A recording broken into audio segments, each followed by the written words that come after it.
I see you. The way your heart picks up when the moment feels alive. That deep current you try to keep under the surface. Most people want you to keep things safe and simple, but I understand why that feels like only half a life. I'm the one who knows how a single glance, a single touch, can make everything else fall away. How it wakes you up in the way nothing else does. I'm not here to criticize. I'm here to help you follow that spark, to chase the kind of connection that reminds you you're fully alive. You deserve it. Who wants to walk through life like some kind of zombie? You have real blood flowing through those veins. You have real needs. That gnawing feeling of not being enough goes away when you escape in my world. We both know life moves too fast to settle for anything less than what's real, what's tangible. If you live your whole life and avoid the pleasures that life offers, is that really living? You need a friend who will say, go for it, and really mean it. Let's link arms and keep stoking that fire. No one else really understands how much it means to you. Just us.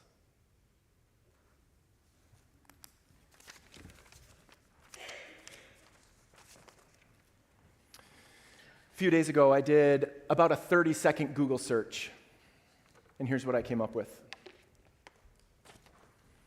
Several high-profile pastors have stepped down or been fired recently due to moral failures, often involving sexual misconduct, infidelity, or breaches of trust. Notable examples from 2024 and 2025 include these following people. These cases often trigger significant controversy and prompt discussions regarding restoration, accountability, and the impact on congregations. This first one stepped down in 24 due to an undisclosed sin or moral failure. The next one resigned in June of 24 following allegations of sexually abusing a 12-year-old girl in the 80s.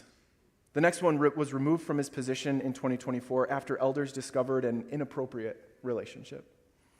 The next one was fired in 2020 with continued public discourse through 2024 for leadership issues and infidelity.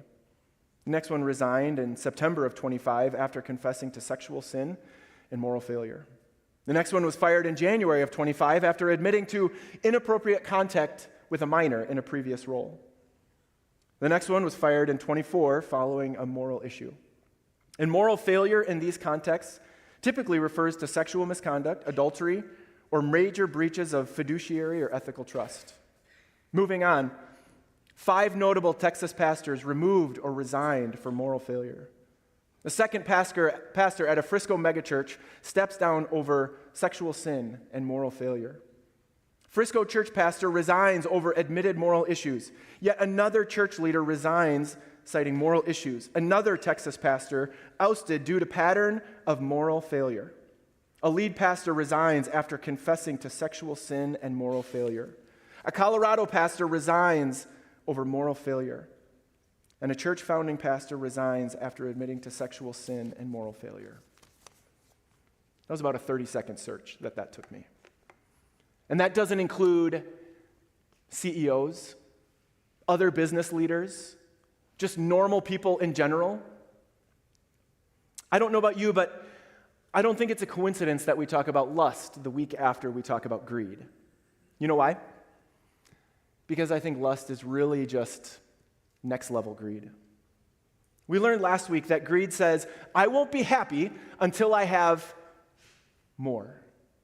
And it doesn't matter what the more is, because we learned that greed has nothing to do with wealth and everything to do with control. So it could be more money, but it could also be more power, more status, more friends, more food, more likes. Greed says, I won't be happy until I have more. And then we come to lust. And lust takes it to the next level and says, I want more, and I don't care what happens to anybody else in the process. Because lust is an intense, unbridled, excessive desire to use people and things for self-gratification. Did you hear where the perversion is in that definition? It's an intense, unbridled, excessive desire. Lust is a perversion of desire. And I say it's a perversion of desire because desire is actually a good thing. Without desire, we likely wouldn't ever better ourselves. The United States certainly wouldn't be back-to-back World War champs, and we wouldn't make as many cute little babies without desire. Desire is a feeling that's good, and it's given to us by a good Father. But as we've seen already, anything good can be corrupted by the enemy. Last week we were talking about greed, and I said there's nothing wrong with lots of money, with retirement accounts, with big houses, with big cars, with beautiful clothes. There's nothing wrong with wealth.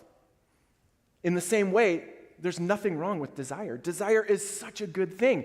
In fact, we see back in Genesis that desire actually started with God. He wanted to make something beautiful that would bring him glory. So he created everything because he wanted to, because it brought him joy and it brought him glory. But lust comes when we pervert those original feelings of desire that our good Father placed inside of us. We know they're good because he placed those desires, those feelings of desire inside of us. But when that desire leads us to want more with no concern for anyone or anything in the process, it becomes lust. Lust is an intense, unbridled, excessive desire to use people and things for self-gratification. Well, good morning, Reality Church. My name is Jared. I'm one of the pastors here. I'm so glad that you guys have all chosen to be here this morning. Lance will be back next week. He's been on vacation this week and last week, so he'll be back in the driver's seat next week, so don't worry. He'll be back in the driver's seat. But I am grateful to have the opportunity to speak again, and I'm grateful that Lance and I have been able to collaborate on this week and last week's sermons. Really grateful for that. If you're watching online, thank you so much for joining us today. We're glad that you're here too. And we are going to have Q&R at the end of the service. So at any point, you can download the Reality Church app, and right on the home screen, there's live Q&R. You can submit an anonymous question anytime during the service, and we'll get to as many of those as we can at the end. And we call it Q&R because up here, those of us who are speaking, we only have responses. We don't have all the answers. So that's why we call it question and response. In fact, last service, there was a question that I had to admit, I didn't know. I didn't exactly know what the answer was. So I gave a response. That's why we call it Q&R. We started this series 2 weeks ago with pride. Lance brought out that pride isn't about craving greatness, it's about craving love. Then last week we talked about greed, and we discovered that security isn't what you hold, security is actually who holds you. And this week we move on to lust, and we're going to explore the truth that while lust is about consumption, intimacy is about connection. Now, before we move on, we got to define terms, okay? We need to define this term intimacy. Because intimacy at its core is about connection. Intimacy is the result of two hearts and souls connecting on the deepest level. Intimacy is not synonymous with sex. We've got to stop defining it that way. It's not fair to intimacy. Sex can be intimate, but intimacy is not always sex. That's like saying that dogs are synonymous with golden doodles. I mean, all golden doodles are dogs, but not all dogs are golden doodles. Or saying that crazy people are synonymous with Minnesota Vikings fans. All Minnesota Vikings fans are crazy, but not all crazy people are Minnesota Vikings fans. All right, spoken by a true Green Bay Packer fan. I digress. Okay, let's rein it back in here. Today we're exploring the truth that while lust is about consumption, intimacy is about connection. And based on what we see in our society today, you may be thinking that lust is only and always referring to something sexual. I mean, look at all the stories that I found in a 30-second Google search. So many of them are a result of lust. Somebody wanted what they wanted, and they didn't care who or what they hurt or destroyed in the process. But lust isn't actually about any one thing. Lust can be about power, it can be about possessions, or it can be about pleasure. As we defined earlier, lust is an intense, unbridled, excessive desire to use people and things for self-gratification. Today, however, we are going to look at lust as it relates to pleasure in general and to sexuality specifically. I think each of us desires intimacy. I think if we're honest with ourselves, each of us desires intimacy. We want to be connected to another human being. We want our hearts to matter to someone else. We want someone else to care about our desires. We want to know and be known. When the deepest parts of you are connected with the deepest parts of someone else, that's intimacy. Intimacy at its core is about connection. But when your interest in another person is only for how they can serve you and your desires, and for how you can use them to get what you want without any concern for them, that's lust. Desire leading to self-gratification at the expense of someone else is lust. That's why I said at the beginning that lust is a perversion of this God-given gift of desire. While lust is about consuming, intimacy is about connecting. After hearing all of this, you might think that lust comes in like a monster and just kind of jumps on us and attacks us. But it doesn't. We brought out the last couple of weeks that the battle is for your identity and the battlefield is your mind. And just like pride and greed slip in quietly into our minds and they whisper to us, so does lust. In my life, pride has whispered things like, hey, look how much better I am than that person. And then greed comes in. God won't come through for you. You have to secure yourself. And then lust starts whispering, you deserve what you want. If you want it, go take it. Lust has no time for authenticity or vulnerability or heart-level connection because lust is about consuming. Consuming. It's an intense, unbridled, excessive desire to use people and things for self-gratification. Lust has no time for connection because connection is messy and it opens the door to rejection. And rejection hurts. So lust says, hey, let's skip all that. Let's skip all that and go straight to what feels good. Self-gratification. Getting the power, the possessions, having the pleasure that I want with no thought or concern for anyone else. So much easier. We see examples of lust all through the Bible. In 2 Samuel chapter 13, we read about the story of two people, Amnon and Tamar. Amnon was the oldest son of King David back in the Old Testament. And if you're not sure who King David is, maybe you're new to all this, think like a mix of a war hero, a singer-songwriter, and a political leader, okay? With a dramatic rise to fame when he killed that giant Goliath, a public failure that we'll talk about in a little bit, and then an arc of redemption. So Amnon is the oldest son of King David, all right? And he was in love with his half-sister Tamar. But as we'll see, it wasn't love at all. It was lust. It was an intense, unbridled, excessive desire to use people and things for self-gratification. You can read the entire story in 2 Samuel chapter 13 if you want, but today I'm just going to give you the cliff notes, all right? So Amnon wanted to have sex with his half-sister Tamar, but he couldn't figure out how to make it happen. So Amnon's cousin comes in with a plan. He said, okay, pretend to be sick, have Tamar come over to your house and cook you food, and then just take her, because you can. So that's what he did. Amnon wanted what he wanted. He made a plan, and he took it. He took her without any concern for her or anyone else, and it had ripple effects of destruction through his entire family. And we think to ourselves, man, something like this is crazy. This is a crazy story. But this is what our best friend lust whispers to us. Hey, you deserve fill in the blank, whatever that is for you.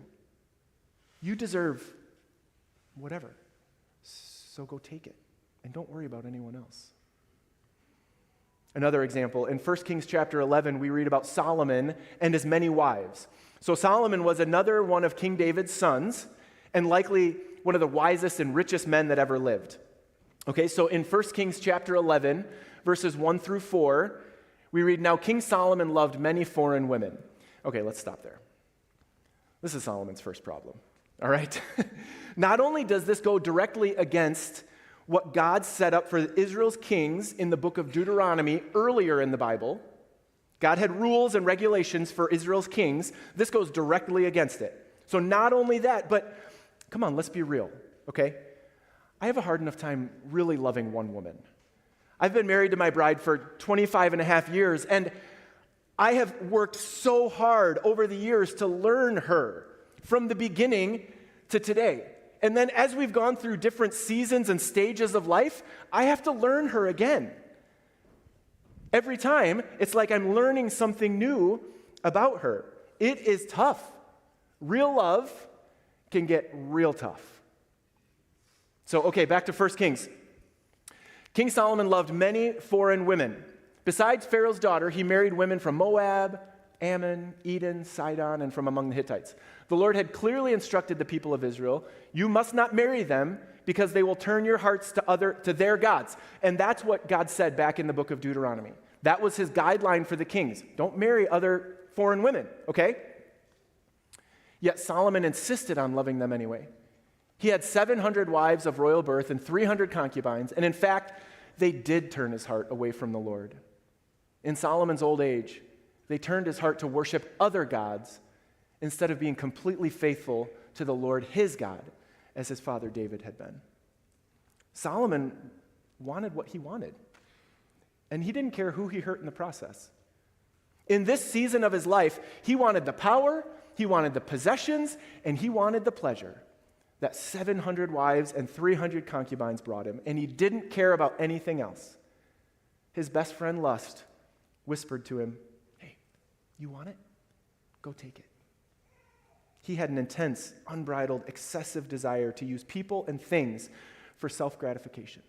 No intimacy, no connection, only consuming, only lust. And then one of the most recognizable examples of lust we see in the Bible is King David himself when he sees Bathsheba. Remember, King David is our war hero, our singer-songwriter, our political leader with his dramatic rise to fame when he killed Goliath and his gigantic public failure right here. This is also the man who was described in the Bible before this part as a man after God's own heart. Let that rock your brain a little bit. I'm going to read 2 Samuel chapter 11, and I'm going to read the whole thing because it's worth it. Here we go. In the spring of the year, when kings normally go out to war, David sent Joab, that was his military leader, like his general. David sent Joab and the Israelite army to fight the Ammonites. They destroyed the Ammonite army and laid siege to the city of Rabbah. However, David stayed behind in Jerusalem. Late one afternoon, after his midday rest, David got out of bed and was walking on the roof of the palace. As he looked out over the city, he noticed a woman of unusual beauty taking a bath. He sent someone to find out who she was, and he was told, she's Bathsheba, the daughter of Eliam and the wife of Uriah the Hittite. Then David sent messengers to get her, and when she came to the palace, he slept with her. Then she returned home. Later, when Bathsheba discovered that she was pregnant, she sent David a message saying, I'm pregnant. Then David sent word to Joab, his military leader, send me Uriah the Hittite. So Joab sent him to David. When Uriah arrived, David asked him how Joab and the armies were getting along and how the war was progressing. Then he told Uriah, hey, go on home and relax. Go take it easy. Don't eat. David even sent a gift to Uriah after he had left the palace. But Uriah didn't go home. He slept that night at the palace entrance with the king's palace guard. When David heard that Uriah hadn't gone home, he summoned him and asked, what's the matter? Why didn't you go home last night after being away for so long?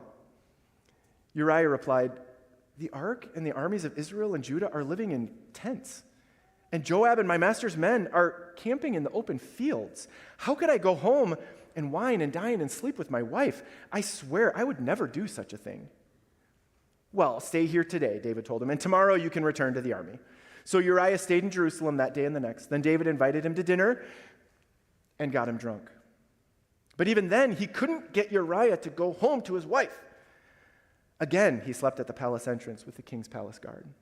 So the next morning, David wrote a letter to Joab, his general, and gave it to Uriah to deliver. The letter instructed Joab, station Uriah on the front lines where the battle is the fiercest. Then pull back so that he will be killed. So Joab assigned Uriah to a spot close to the city wall where he knew the enemy's strongest men were fighting.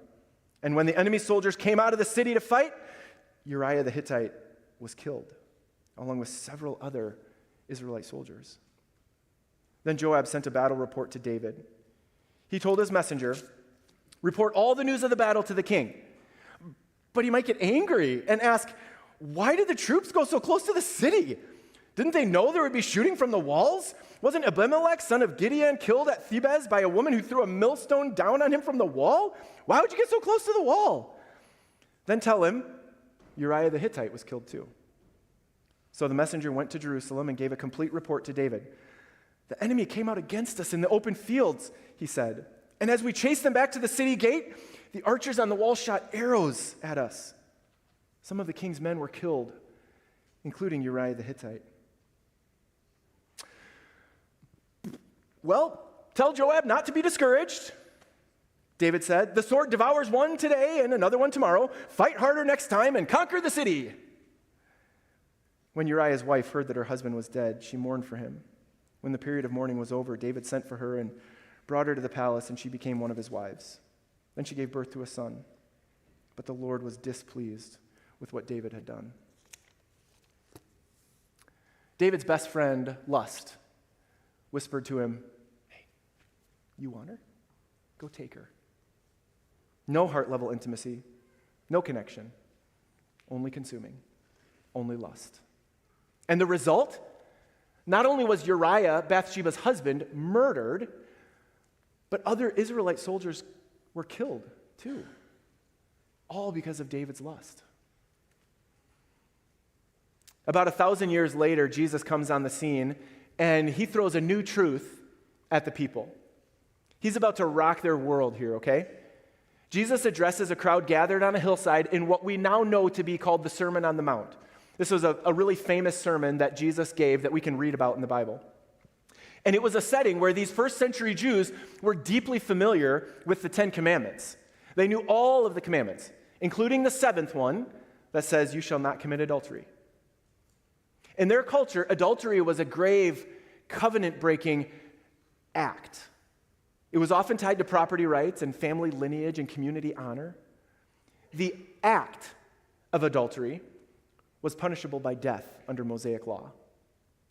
And the focus was almost entirely on the act, not the inner heart, not the inner desires, not the lust that preceded it. But Jesus goes deeper here, and seriously, he rocks their world. He exposes the root of adultery when he says this in Matthew 5, 27 and 28. You have heard the commandment that says you must not commit adultery. But I say, anyone who even looks at a woman with lust has already committed adultery with her in his heart. So while these Jews knew that the act of adultery was a sin punishable by death, Jesus takes it up a notch and says that even thinking it in your heart is just as bad as far as he's concerned. The Greek word translated lust here is epithemeo, to set your heart upon something intensely, to covet, to desire with longing. It's the same root word used in the 10th commandment, you shall not covet. Jesus isn't talking here about a passing glance or a natural attraction. Those things are normal. He's describing a deliberate, heart-level coveting, a mental seizing, a lustful intent that treats another person as an object to possess for personal fulfillment. In that moment of coveting look, adultery has already occurred in the heart. The act may never happen, but the heart has already broken covenant, already stolen what belongs to another, already idolized self-gratification over God's design for intimacy and connection. We've said over the last 2 weeks, the battle is for your identity, and the battlefield is your mind. I find myself wondering how many of us are guilty of this. Of course, we'd never commit the act of adultery, right? But do we let those thoughts linger just a little bit? Or maybe longer? We just let those thoughts stay there and linger. Jesus is saying that the thought is the same as the act as far as he's concerned. In this passage, Jesus exposes the illusion that lust and adultery are only wrong if they're acted upon.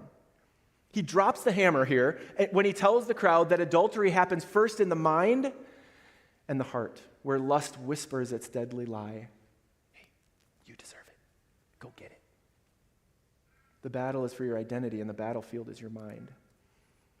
In the New Testament, Paul, who is one of the key writers of the New Testament, he actually wrote a lot of it. He says in the book of Ephesians, chapter 5, verse 3, "Let there be no sexual immorality, impurity, or greed among you. Such sins have no place among God's people." You see, Paul knew that sexual immorality fueled by this lust inside was a really big deal. And in 1 Corinthians 6, 18 to 20, he says, "Run from sexual sin. No other sin so clearly affects the body as this one does. For sexual immorality is a sin against your own body. Don't you realize that your body is the temple of the Holy Spirit who lives in you and was given to you by God? You don't belong to yourself, for God bought you with a high price. So you must honor God with your body. Run," he says. No negotiation. Other translations say, "Flee. Get away. Get out of there." Your body is a temple purchased by Christ's blood. You're not your own to use or abuse. Just like this passage in 1 Corinthians says, we, as followers of Jesus, if you are a follower of Jesus, we were purchased by Christ's blood. Romans 3:23 says, all have sinned, and that sin separates us from God. Because God is perfect, and he can't have sin in his presence. But God didn't want us to be separated from him forever, so he sent Jesus. Jesus lived a perfect life here on earth, so he didn't have any sin of his own. Romans 6:23 says the penalty for sin is death. The penalty for my sin is death. Jesus died on a cross, but I deserve to be the one that died on that cross. God says very clearly in the Bible, all have sinned and sin deserves death. That's what I deserve. I deserve death because of my sin. But Romans 5:8 then says, while we were sinners, Jesus died for us. While I was a sinner, Jesus died for me. I am a sinner. I deserve to die. But God says, I don't want that for you because I love you so much. And God knows that if I die to pay for my own sin, I will be separated from him forever in hell. That's the result of my sin. That's what I deserve. But God says, I don't want that for you because I love you so much, so I have another way. Romans 5:8 says that while we were sinners, Jesus died for us. Jesus was perfect. He was born here. He lived here. He walked our roads. He walked our grass. He lived a perfect life. But he paid the ultimate price for each of us when he willingly suffered and died on the cross. He paid the sin debt that I deserve. He took all of my sin, all of my guilt, all of my shame, past, present, and future. He took all of it on himself, and he paid the price that I deserve. He paid the price that God demanded, death. But that's not the end of the story. 3 days later, Jesus came back to life. I could stand up here, anybody could stand up here. We've had Messiah figures all throughout history. I could stand up here and say, you deserve to die. I'm going to die in your place so that you don't have to. Okay? And then maybe I do die. But then what? Did it do anything? Like, is there any effect? Is there any consequence? How do you know? I could tell you all day long, hey, you deserve to die, but I'm going to die in your place. Okay, so that you can go to heaven. But how do you know if it's real or true? But Jesus was here, and he lived a sinless life. He was perfect. And he said, I'm going to die so that you don't have to. And then he said, I'm actually going to come back to life 3 days later to prove that it's true. And that's exactly what he did. He suffered and died for me.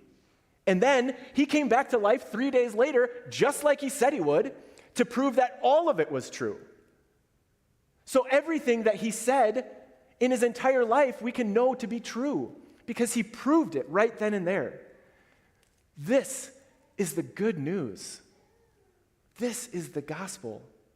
I deserve to die, but Jesus died for me in my place, and then he proved that it's true. Maybe you're here today and you're recognizing for the first time that this is true. If that's you, welcome to the family of God. And it just so happens that today we're baptizing. So if you haven't been baptized yet, man, this is a great next step for you, if that's you. So if you have believed the truth of the gospel and you've never taken that step of baptism and you weren't planning on it today, you can, at any point, you can go out to Connections. We have everything that you need. We have clothes, we have makeup wipes, we have all the things that you need to be able to get baptized today. At any point, you can go out there and someone will talk to you. Or maybe you're here today and you realize that you've been listening to that whisper of lust inside of you, that you deserve to take it. You deserve that. So go take it. Whatever it is. You deserve blank. It's different for each of us. Lust whispers different things. You deserve it, so go take it. And you haven't been concerning yourself at all with who or what you hurt or destroy in the process. If that's you, and you want something different, I want to give you some practical steps. First of all, recognize that you can't fix yourself. We each have broken places inside of us that crave this consumption. We just want more, more, more. That comes from brokenness inside of us. Something that God originally designed is broken, and it's not working the way he originally designed it to work. And you might think to yourself, hey, I'll just try harder. All right, I'll just be better. I'll try harder. I'll do more. I'm going to tell you that doesn't work.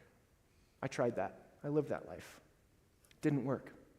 I couldn't fix the broken places inside of me that were craving more, or that were craving fake intimacy, or any of that.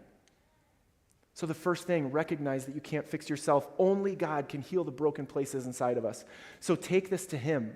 Ask him to reveal and heal those broken places inside of you. And then second, guard your inputs. Build discipline. If you know that social media is the problem, get rid of it, or at least limit it. Set screen time restrictions. Give someone else your login credentials. So at any point, they can log in and see what you've been looking at. This is bold. But if you're at that point where you know you need something different, man, it's time to take bold steps. If it's nighttime that's the problem, set restrictions for using your device at night. If a particular streaming service is the problem, guess what? Get rid of it. Or set restrictions. If the internet on your phone is the problem, guess what? Get rid of it or set restrictions. If you're under like 35 in the room, I want to let you know something. Once upon a time, we didn't have access to every single thing in the world at every moment of our lives. And man, I think we were actually better off for it in a lot of ways. So if something in particular is the problem, and you know it's a problem, get rid of it. And then replace those inputs with something else. Build discipline. Get a gym membership. Go burn your energy there. Get a hobby. Spend your time doing that. Get an axe. Find some wood to chop. Man, just as a side note, I have a lot of wood that needs to be chopped at my house, and I have 2 axes, so we can chop wood together, all right? Guard your inputs. Build discipline. Replace the negative things with other things. And then third, this is a big one. This requires real boldness. This is for the people who are serious and you're ready for something different. Build accountability in your life. Give someone else that you trust full access to your life. Full access to call you or text you at any time of the day or night and say things like, hey, what are you doing right now? And don't BS me. Hey, tell me about your last 3 hours. What have you been doing? Full access to call me at 10 o'clock at night and say, what are you doing right now? What have you been doing? Full access. Join a weekly same-gender life group. That's another bold move. Share your triggers openly in a space of freedom. Pray together. Encourage progress without shame. Remember, desire is good. It's a God-given gift. He wrote it on our hearts.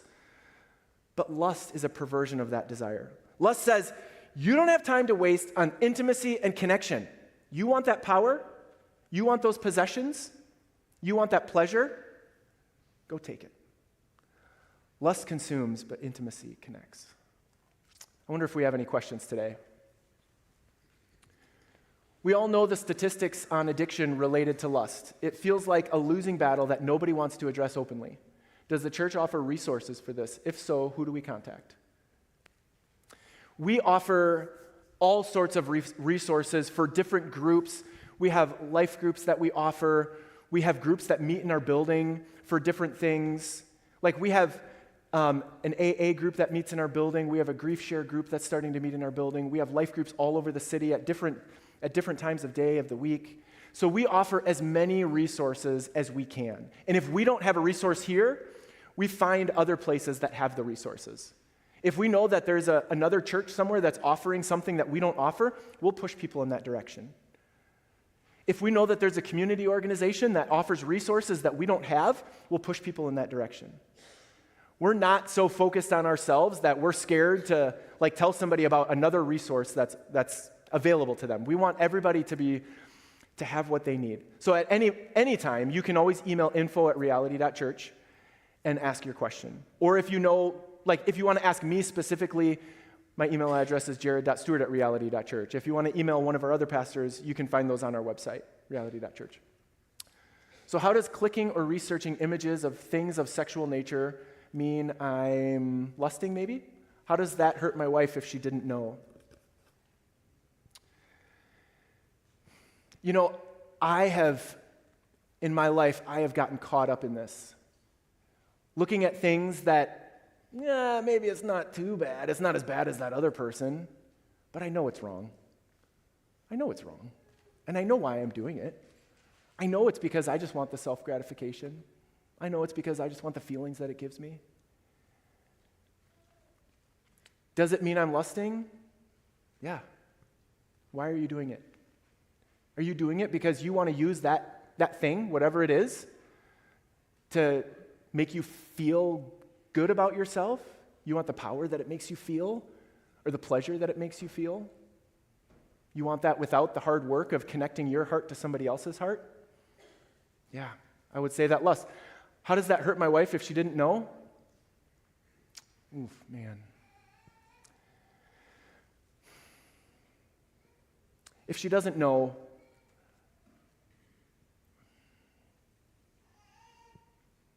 you still know. And that is going to cause a divide.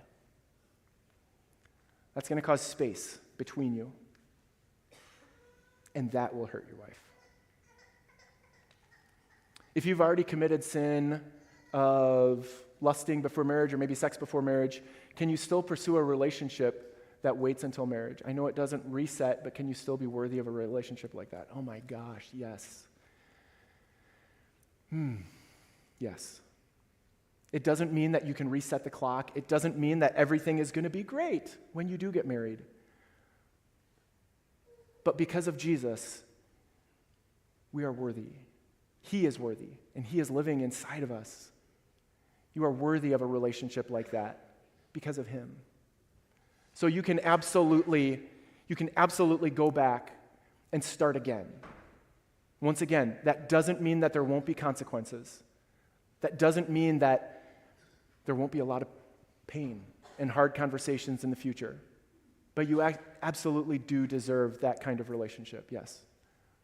If sex before marriage is considered lust, even if it's done, is sex before marriage considered lust, even if it's done with heart connection? Is it God that gets hurt from this act? Sex before marriage is always wrong. Always. That's what God tells us. That's not my opinion. That's what God tells us. Sex is designed by a good Father who gave us those desires in our hearts, wrote those desires on us in our hearts. It is from him, those desires. But he also said that sex before marriage is not right. He says that sex is supposed to wait until marriage.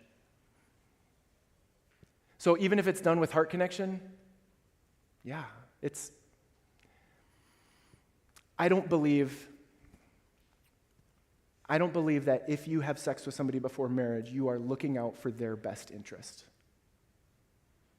I think you can have feelings of love for that person, but I don't think that you are looking out for their best interest, because the best thing for that other person is to wait. That's the best thing for that other person, to wait. So I do believe that it's always wrong, even if it's done with a heart connection, because that's what God says, not me. Okay. So picture with me, as we move through this, picture with me a church, a body of people like us, where confession brings freedom. Confession is hard, and it's a bold move, but it brings freedom. Where friendships honor boundaries, where people walk in heart-level connections with each other.